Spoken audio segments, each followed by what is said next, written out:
Hi everyone, welcome back to the channel. Welcome to those who are new here.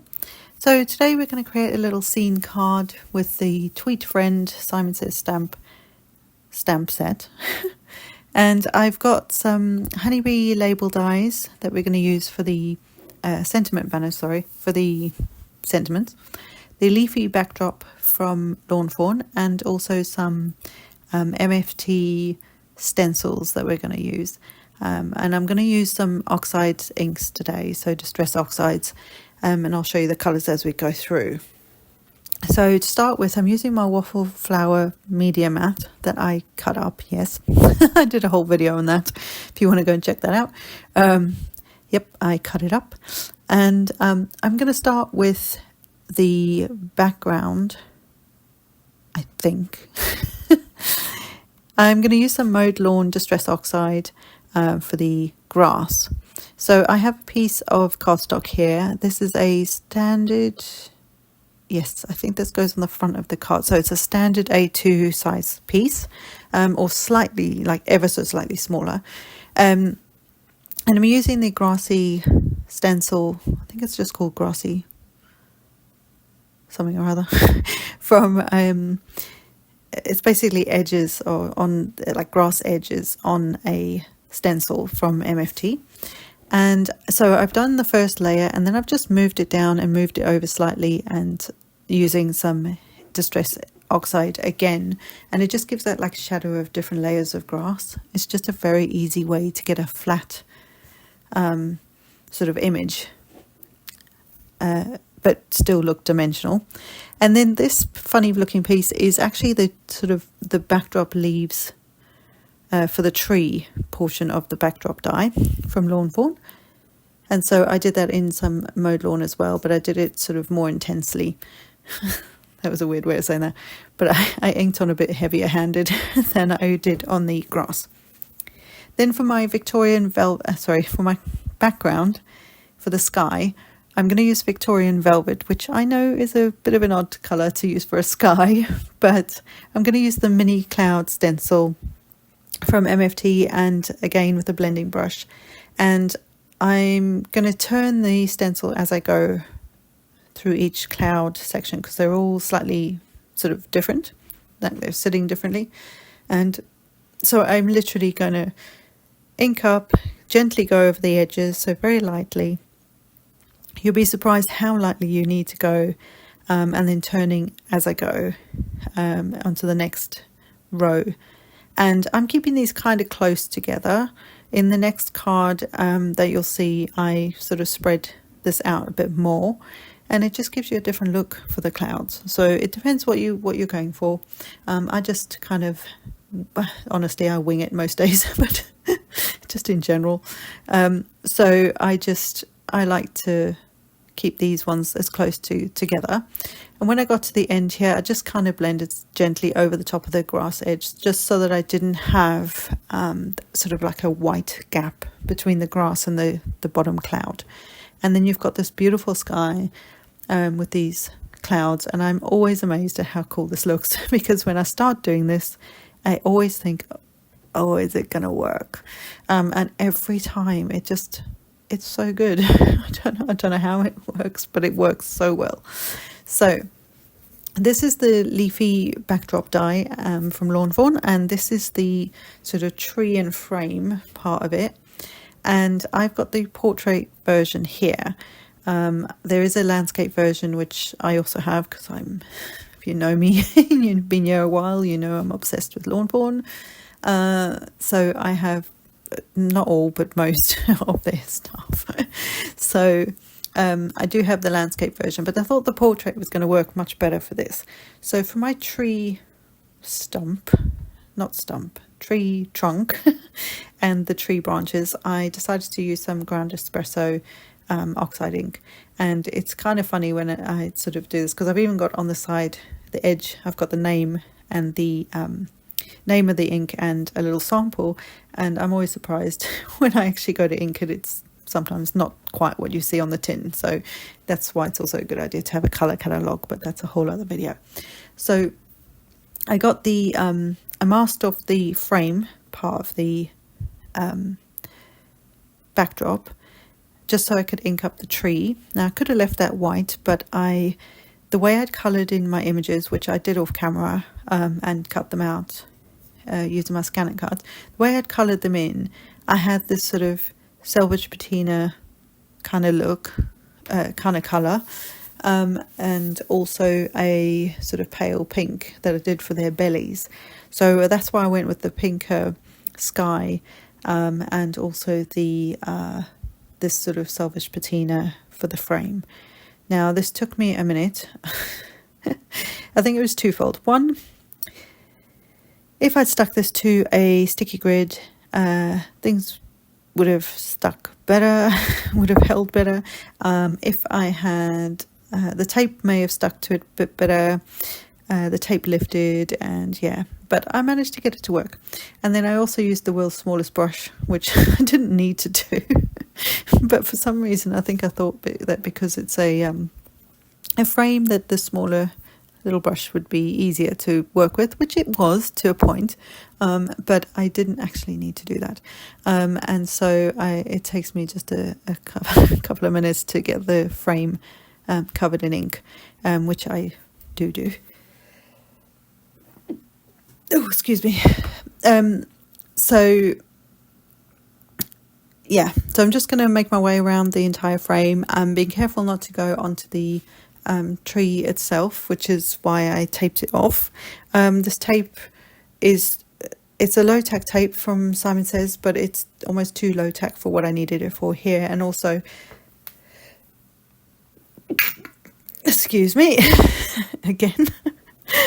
And also because I'm taping it to the waffle flower media mat, it's not sticking. so it has already moved. I can see the tree at the top left.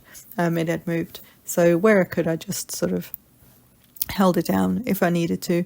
For the most part, the media mat is really good. It kind of grips hold of the, not in a tacky way, but it just kind of helps hold the images down. So it's actually really good mat. I love using it. But maybe this wasn't the best plan for this one. But I got it inked nonetheless. So I've got my nice sort of blue frame now, and I'm now going to spritz everything with some water from a distress sprayer. I love this thing. I'm obsessed with it too. And just getting the excess off there, and it just adds a bit of texture. You guys know I love doing that for my projects. So now that I've done that, off camera I actually added some tape to the back, just some dry adhesive tape. I just thought this would be the easiest way to get this done. And then what I'm doing is I've removed some of that tape so that I can stick the bulk of the tree leaves onto it. I also have tape on the back of the leaves, so there's funny looking piece that I'm taping down now. So now we have the tree set up, and I'm going to just take off all the extra tape from around the frame if I can, and the back of the leaves that, for the tree. And then I will get this stuck to my backdrop. Now my backdrop is slightly smaller than the leaf, the tree frame, if you like. So that's why I'm in an R in how best to stick it down, but it's stuck really well like that. So there's the backdrop and our background for our images. I've just got a plain white card base, which I can't remember if I stick this on here first. I think I do, yes. So normally I would do this last, but because of how I was doing this, and I just was kind of winging things like I do some days, or most days, I actually thought this was the easiest thing to get the backdrop on. So I do this little trick where I turn my card upside down. I don't know why. And then I feel like I can line it up better. No idea. And then I got it stuck to the front of the card. I also opened the card up so it could lie flatter while I'm doing this next bit.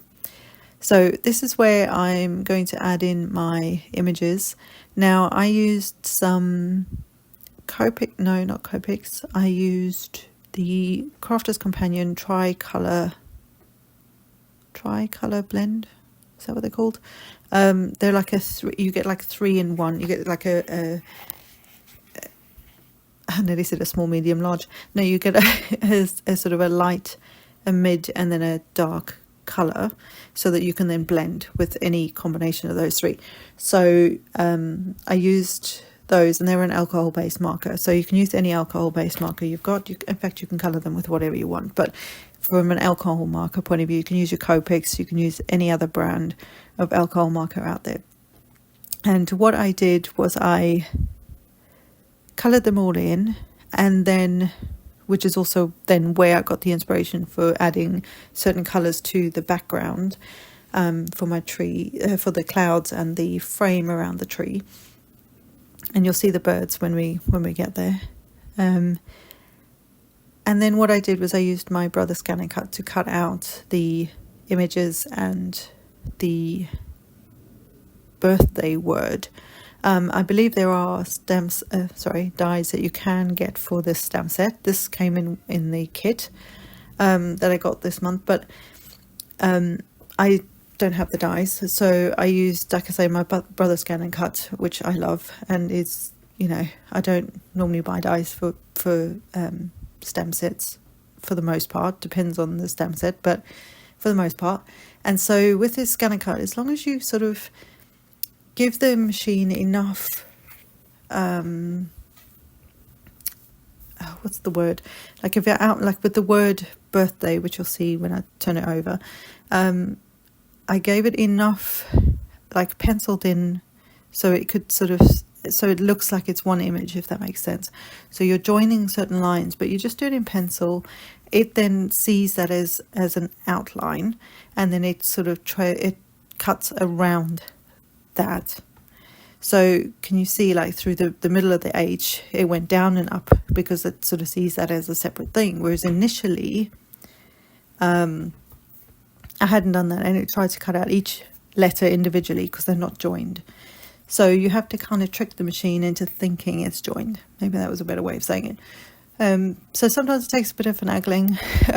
It took me a couple of goes with this word in particular, but when it works really well, and it cut out well enough for me. This is not necessarily how the dies are going to cut it out, so just be aware of that. Like the way I've managed to get it to cut out now, if I went to do it again, it's not necessarily going to cut it exactly the same either. It's just the way the machine sees it at that point, depending on how how good your image is and all the rest of it. So once I had it all cut out, I also then used the label dies from Honeybee, which I love, and I cut out the other portion of the sentiment, and then stuck everything on with some 3D foam. And so that's it. That's the card. Have a terrific day, a birthday. And there's the little birds with their babies, and I just thought it was cute. So I hope you've enjoyed this, guys, and until next time, bye for now.